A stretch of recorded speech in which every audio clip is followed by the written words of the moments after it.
Imagine laying there, looking up through a canopy of trees. You feel the wind shift direction and you think, now is the time. You get up, grab your weapon in hand, walking through a forest, attuned to the smells and the sounds and the sights. And then suddenly, the beast you've been looking for steps out in between vegetation. He looks at you and you freeze,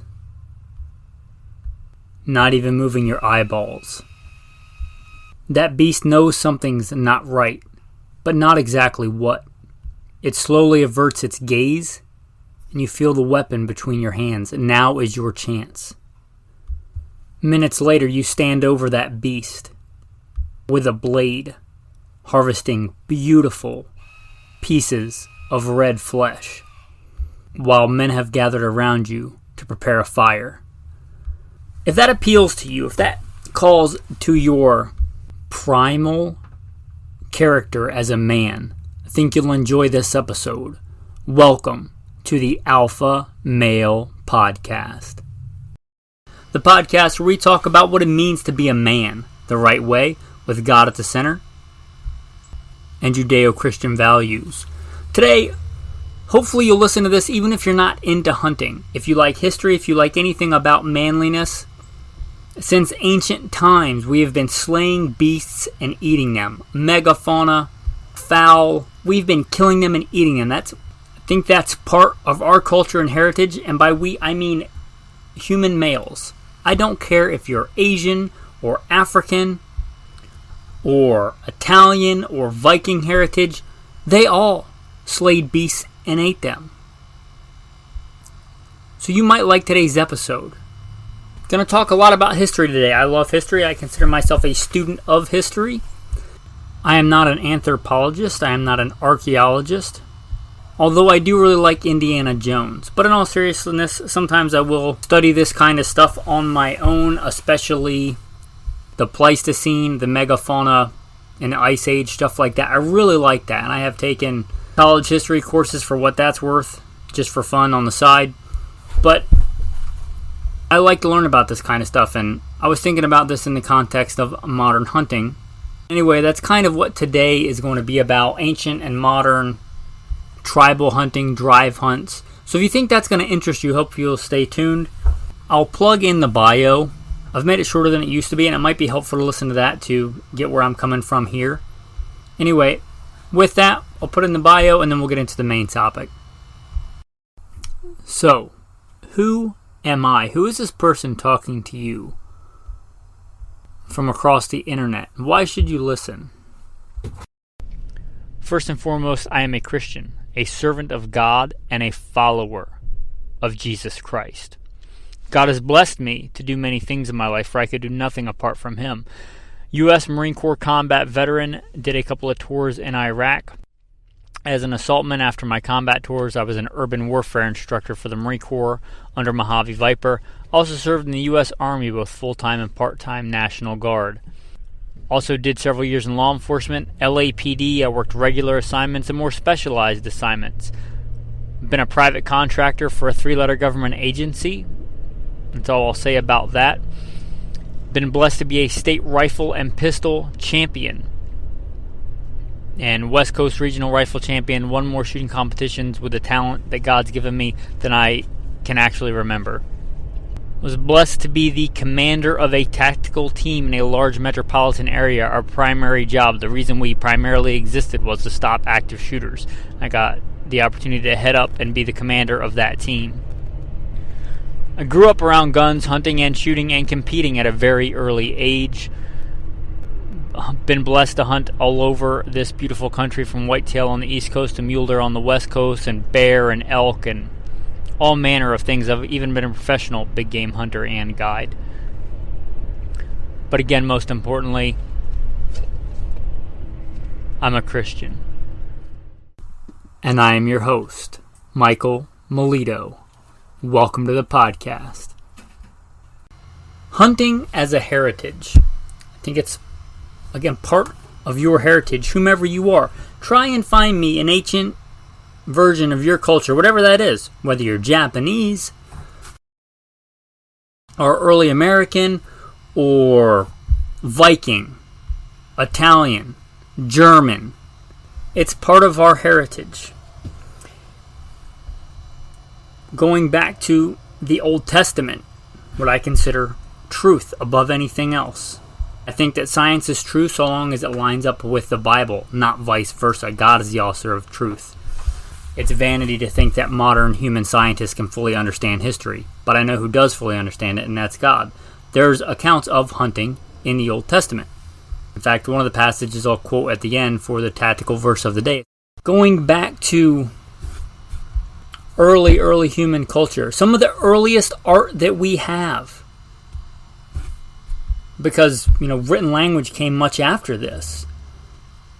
And even when we had written language, as stuff I'm going to talk about later, we have to realize that a big chunk of the population for a long time until very recently, and most cultures, was illiterate. So art was a main way things got passed down.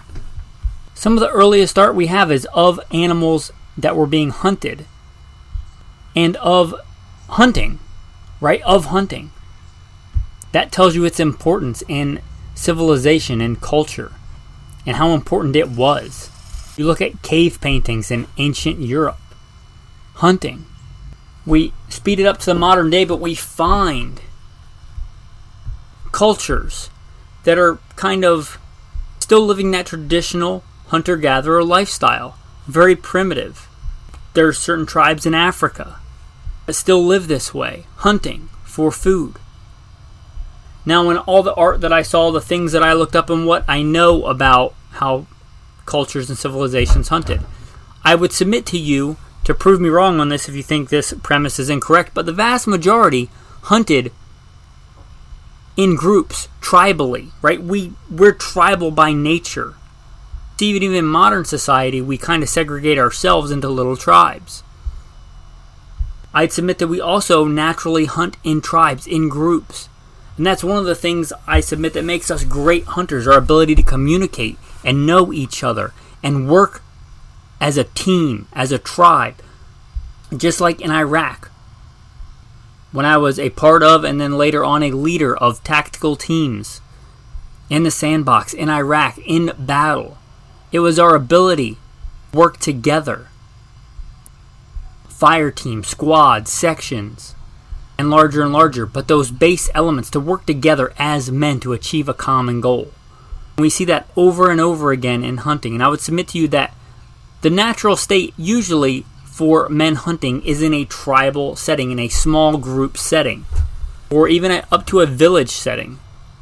That's the main way I would submit most cultures hunted. We see, or at least we have passed down accounts of Mongols hunting in really big groups. Also, when I was looking at European tapestries, because again, a lot of that culture and record passed down was not written. Looking at hunting tapestries, the vast majority of them were hunting in groups. And when I saw them alone hunting, they were almost always with a group of dogs. Dogs is a whole nother subject, and I love dogs and I love hunting with dogs. But I want to leave that kind of on the side for today. Not that we won't touch on it, but that's very human too, to use dogs to hunt. But we look at how those Europeans were hunting. In groups, driving. We also look at the Americas and Europe. Megafauna used to be all over. Mammoths and mastodons. Woolly rhinoceros. Here in America, we had American lions, we had saber-toothed tigers, we had giant ground sloths, we had camels. And there's a kind of debate about what happened to them, but it'd be an awfully big coincidence if they were around for such a long time. And just coincidentally, when the early Americans showed up, they all kind of went extinct shortly thereafter. I think that we hunted them to extinction. We certainly have very good evidence that we hunted them, period. Whether we hunted them to extinction or the other factors or whatever, I would submit that we killed a lot of mammoths. And if you think about that logically, probably very unlikely we hunted mammoths as a one-off individual. Because if we look at when the Europeans, I'm Italian, When the Europeans had contact with the Native Americans and we saw how they hunted maybe the last great megafauna, the buffalo, they almost always hunted them in groups, right? They ran them off cliffs, they corralled them, ran them into natural canyons and stuff, and killed them in groups. I assume that's how they hunted mammoths as well. Also, that's a lot of meat. You probably hunt in a group just to carry the meat away. Imagine it was a tribal ordeal, right? I recently read a book on the Comanche and it talked about how they hunted. Now, not to say that Native Americans or a European or an ancient, Neolithic person, if he was out in the woods alone with a bow or a spear and saw a good shot on a game animal, he wouldn't take it. It would be silly not to. But I think the default was hunting in groups, hunting in packs, hunting as a team, as a tribe. That was the default. And the hunting singly and alone was kind of this just happenstance thing, or not the norm.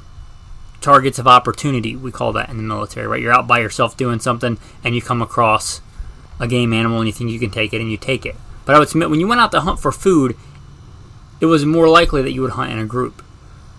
I think that what we have passed down in history and archaeology would support that. You can look into that and refute that if you want. If you want to contact me and refute that, goodshepherdtraining.com. So if you agree with that premise that historically we hunted in groups, in packs, and I'm talking about American hunting culture, most of the time now when we hunt big game, we hunt singly or in pairs. And if we're hunting in pairs, it's usually a guide. I was a professional big game hunter and guide. And even when we get a big group together, even families, and looking back on this, it kind of saddens me, but we would separate them. One, usually, unless it was a younger child and dad wanted to go with them, we'd take a person and a guide, and we'd all kind of split off on our own, and at the end of the day we'd get around and talk about our stories around a fire, which is also very human. Eat the slain beast around a fire as a group, but we didn't generally hunt as a group. And I was thinking about that recently, and kind of how that's changed. A lot of places don't even allow driven hunts for big game like deer.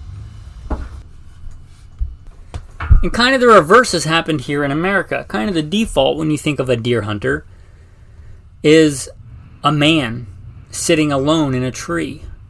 And that's the way I kind of grew up hunting in the East. Even out west, it's a lot of times a man with a bow or a rifle out in the wilderness. Even if there's one or two people, a lot of times only one person will be hunting and the others will just be observing. They're not using, what I call in the military fire team tactics to locate, close with, and consume that deer. If you don't know, that's a little twist on the mission of the Marine Corps Rifle Squad, to locate, close with, and destroy the enemy. But you don't generally see that in America. That's not the default. In fact, it's become fairly rare.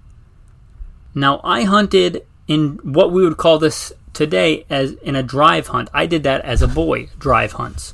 Some people still do it, and it's still fairly popular in small pockets in America, but sadly, it's not the default. The vast majority of hunters, I believe, hunt by themselves or in a pair with a guide. Maybe they bring a spouse along, but generally only one of them is going to take a shot, is going to hunt. Perhaps this came about, in the early days after the Depression, when deer were very uncommon where most people lived east of the Mississippi. They were hunted for food, and I remember hearing stories of it being very uncommon back east to even see deer decades ago. That is not the case today, but perhaps that's where that comes from, where they would limit it, where you couldn't cooperate to make it harder to hunt, and if they were going to let you hunt, you could take one deer and you couldn't cooperate. Perhaps, to be fair, that's where that comes from.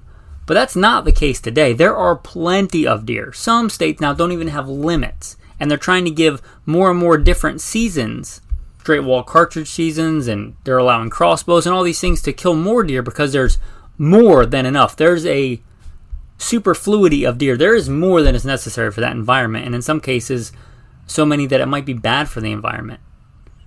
And bad for the deer because they don't have enough nutrition and or communicable diseases go around. So why not? Why not go back to the hunting as a tribe? Not saying you have to mandate it, but at least allow it as an option. Many states do, and a lot of hunters don't even do it. Maybe they have this idea that it's not sporting. You hunt however you want. right? I grew up hunting in a tree stand. I don't particularly like it. I'll do it if it's the only way I can. It's probably my least favorite. If you really like, and there's a time and a place for peace and serenity and solitude, if you just want to go and sit by yourself in a tree and hunt that way, by all means, do that. But I think there is a large group of men who would love to hunt that does not appeal to, including myself. And I love to hunt. I don't like hunting in a tree stand. I don't like sitting still. I don't like hunting from a ground blind. I like to spot and stalk and still hunt. I'll generally do that by myself.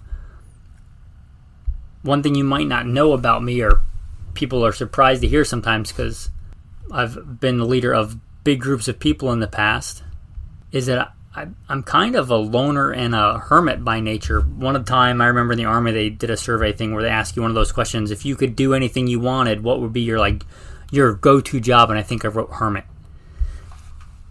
And you might be surprised to hear this, but I don't really do the podcast for me. I do it for you guys.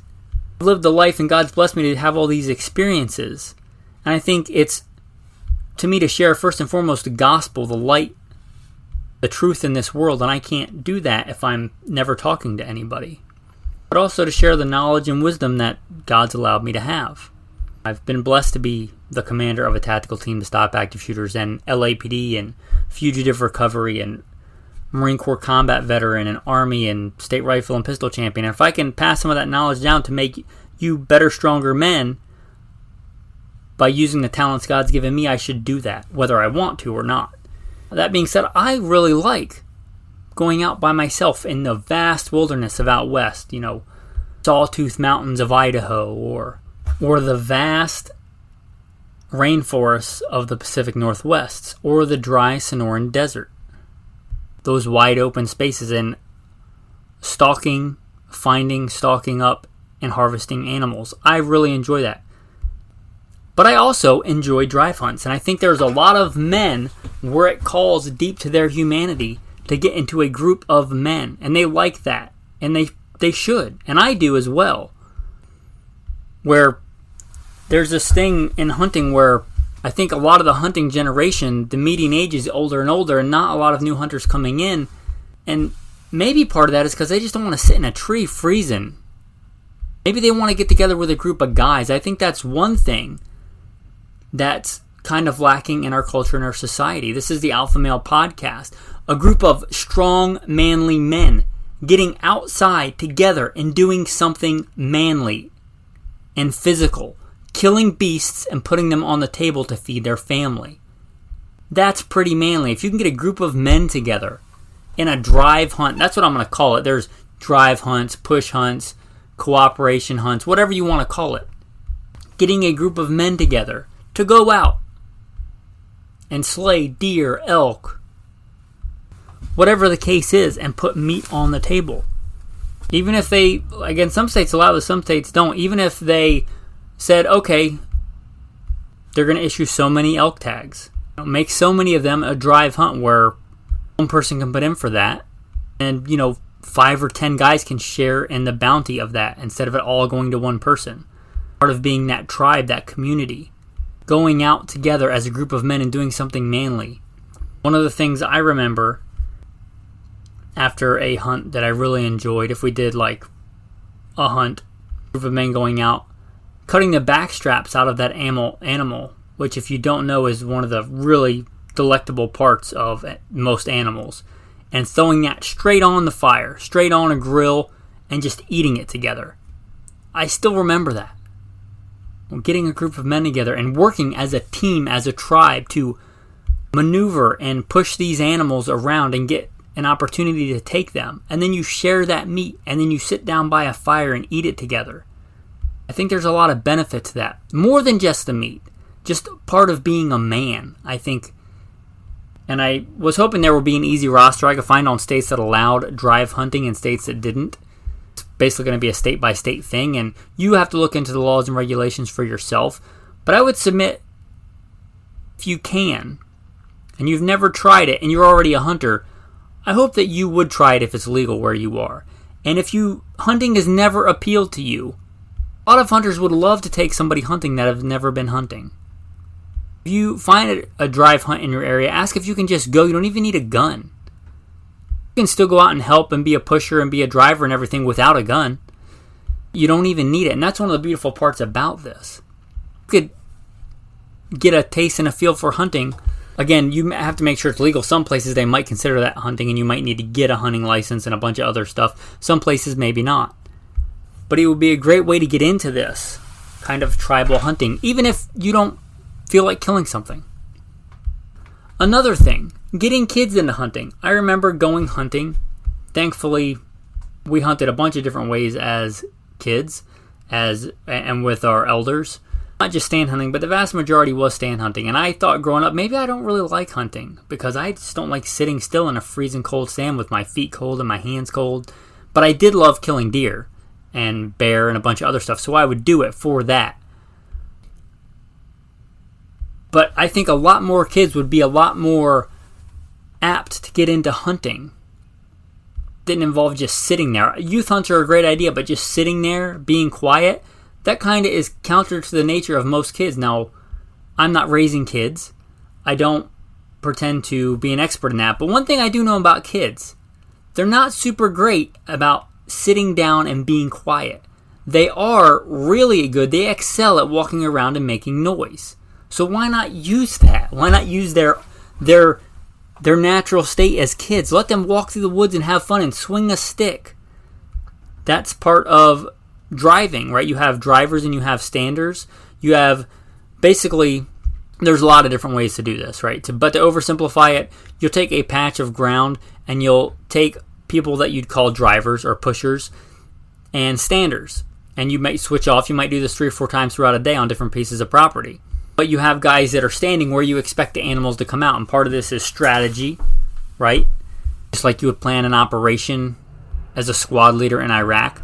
You plan this and which way you think the deer are going to go. And you have people that push. And they try and push and hopefully funnel those deer a certain way. Well, those are the drivers. The little kids, maybe one adult for 2 kids. Them orange vests, make sure that people with guns have them pointed so they're not going to be pointing at the drivers. Give them all orange clothing, have an adult for 2 kids, and don't let them get too far away that you can't see them. And have them walk through the woods beating stuff with sticks, hitting pots and pans, right? One of the goals, if there's different ways to do it. Sometimes you want to be quiet, but part of this is they can walk around and make noise and hit stuff with sticks. What a great thing for kids to do. And then you hear a shot go off, they get to, whenever that driver stand is over, they get to go and see the animal, which for a lot of kids is really cool. They're not as fragile and as snowflakey as you might think. A lot of kids think anatomy on animals and stuff is really cool. You have to know your kid, of course. But, when you're sitting around a fire shortly after that and you pull out a backstrap, let them try a piece of that and let them know that they were a part of getting that animal. They were a part of that. They are part of that group, and they were valuable and they were useful. Yes, it is hunting, but I think there's more importance in that than just hunting. I talked about America. If you look at European hunts, there are a lot of times a lot more this style, at least from what I can tell. I've never hunted in Europe. I've been to Europe. I've never hunted in Europe. Sadly, though, in Europe, it seems like hunting has quickly become in a lot of places like for the rich elite. It doesn't have to be that way here in America. I'm not real hip on European gun rights or human rights, which I would consider basically the same. But the way they hunt, and if you look at, they still do drive hunts. It's quite common over there. I'd say more so than here. Maybe we need to bring that back. Maybe we need to rediscover that part of our human heritage. Hunting tribally, hunting as a group, hunting cooperatively. Maybe that'd be a better way to brand it for new hunters. Cooperative. All the buzzwords. Cooperative. Sustainably harvested. All organic. Gluten-free. DIY meat harvest. Right? Great for kids. Anyway, those are some of my thoughts. I would like to see this become more popular. I would like to see drive hunts become more popular. I'd like to see that become kind of the standard and the default, going out alone in the wilderness. I like that. I like the challenge of it. But drive hunts are a great thing, and I'd like to see them more popular. If you can take advantage of that, if you can, I'd encourage you to try it. And if you think you might not like hunting because you only ever sat in a stand freezing cold, maybe give it another shot. Try hunting a different way. Do your own search about what the authorities allow and don't allow and what they consider okay and not okay. But at least consider it. And if you never have any plans on hunting and don't want to, maybe you listening to this maybe conveyed a little bit about why I love hunting and why I think it's important and still relevant today in 2023. Man does not live by bread alone. There's more to life than just food. Yeah, I could go get a pound of ground beef at Walmart. In fact, I literally just went to Walmart and got a pound of ground beef. But I would much, much rather go stalk an elk in the Sawtooth Mountains of Idaho and bring it back for my family. It's more rewarding. It means more to me as a man. And it's healthier in so many ways. For the spirit, for the soul, for the mind, and for the body. Today's tactical tip is going to be on archery. I don't talk a lot about archery, but I do love archery. I took my first bear with a bow when I was, I want to say 16. I could have been 15. I could have been 17. Somewhere in there I took my first bear with a bow. I do enjoy archery. I'm looking at my recurve bow in the corner right now. I talk a lot more about guns. If you don't know, I do a whole other podcast called Gunfighter Life, because the vast majority of my adult life I've been a professional gunfighter. And I try and pass that real world experience, which is lacking in a lot of gun content, to you guys. But on archery, one thing I did, and I have competed in, I mentioned the gun stuff, but I also competed in archery. If you think you might enjoy this and you're not ready to actually go hunting yet, and you think you might be interested in archery, get into archery, learn the basics of archery. Then they do what's called 3D hunts. You basically get, and it's probably not styrofoam, it's probably something else, but to help you understand, it's like styrofoam animals. You know, a white-tailed deer, a black bear, a turkey, and they put them at different distances, and you basically go through a walk in the woods. Think of it like a really cool game of golf where you get to shoot bows and arrows and shoot animal targets. Be at different distances, and there's a lot of competition in it if you want to go that route, but if you just want to go and have a nice day outside, you've got the basics of shooting a bow and arrow down, you might give that a shot. Kind of give you a step in that direction if you think you want to get into hunting, and archery hunting is a beautiful thing as well. There's a lot that I really like about archery hunting. Anyway, those 3D hunts, even if you live somewhere where you can't even own a gun, or if you're listening to this, I know where there's a lot of listeners in France. I would assume they have some kind of archery clubs or something like this somewhere. So, anyway, 3D hunts, if you're not familiar with those and you want to kind of dip your feet in, or if you're already a hunter and you want to become better, I think 3D hunting will make you a good archery hunter. Anyway, that's the tactical tip of the day. Tactical verse of the day, I think I'm going to give you 2.